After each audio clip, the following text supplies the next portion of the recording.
How do you raise goats for profit in a world where feed costs and other inputs are skyrocketing?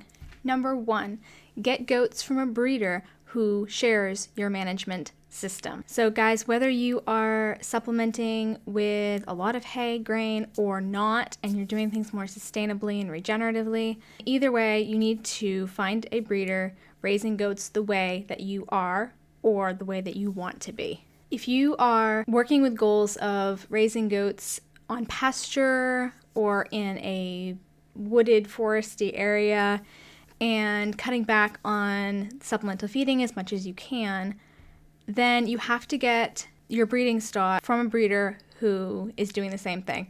And the reason is you can get goats from a dairy farm that just kind of does the normal supplementation and everything. And those goats will go out into your system and fail because they weren't bred for your system, for your setup, maybe not even for your climate. So be very discerning about the breeder you choose to get goats from. And guys, we made this mistake over and over again with our first goats. We bought from various farms and breeders, but none of them matched our management style.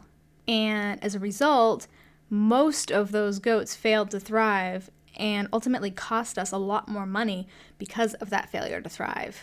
Number 2, rotate pasture intensively. And guys, I will probably say this in every video that I ever make about goats and sheep, but it is true. You have to rotate your pasture no matter how small your acreage is.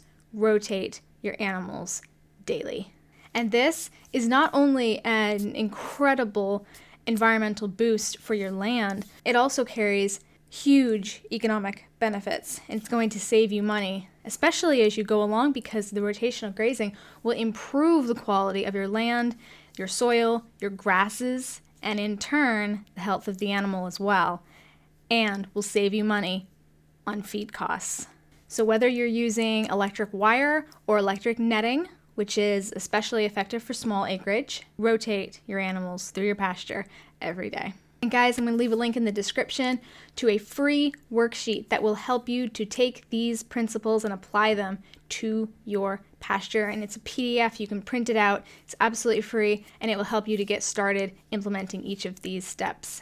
Number 3, use winter stockpile.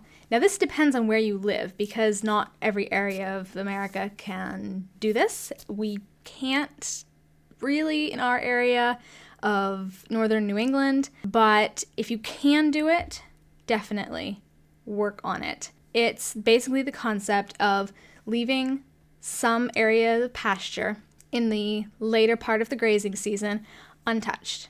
So the grass is allowed to grow, and you circle back to it in the winter to allow the animals to graze. Keep in mind, however, that when using winter stockpile, you may need to provide your animals with a protein block or another kind of supplement to add protein that they might not be getting from the grass itself.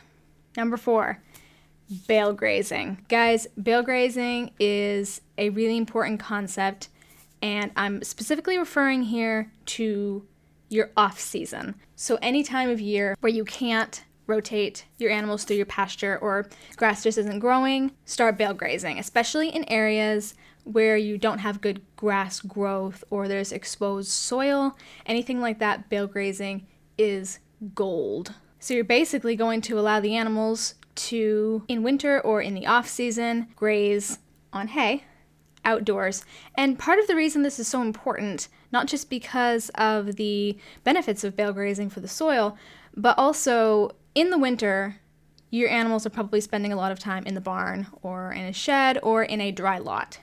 And that's very dangerous for the animals because of parasite overloads.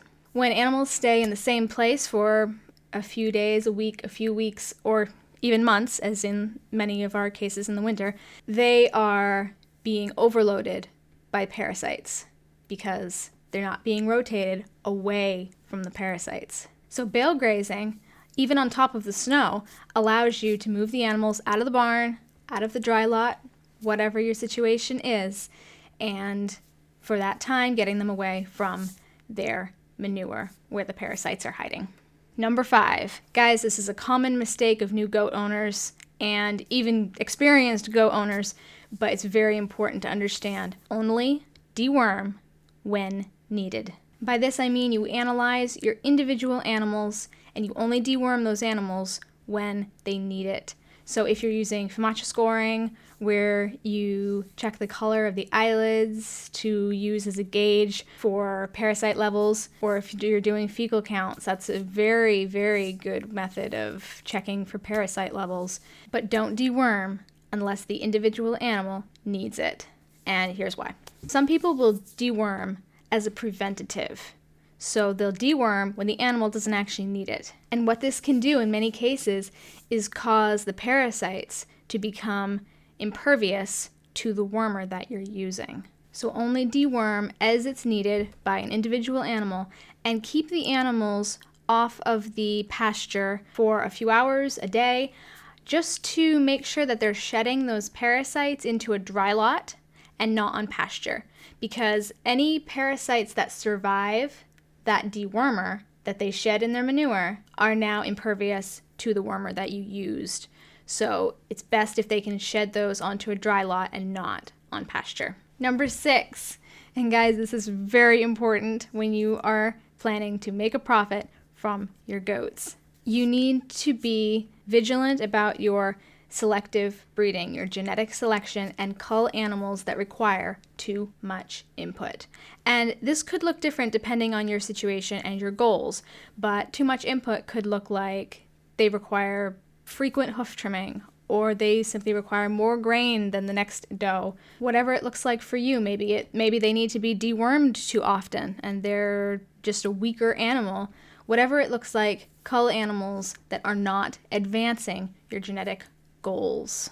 And finally, guys, number 7, this is something that derailed us for years with our goats, and that is we did not understand their mineral needs.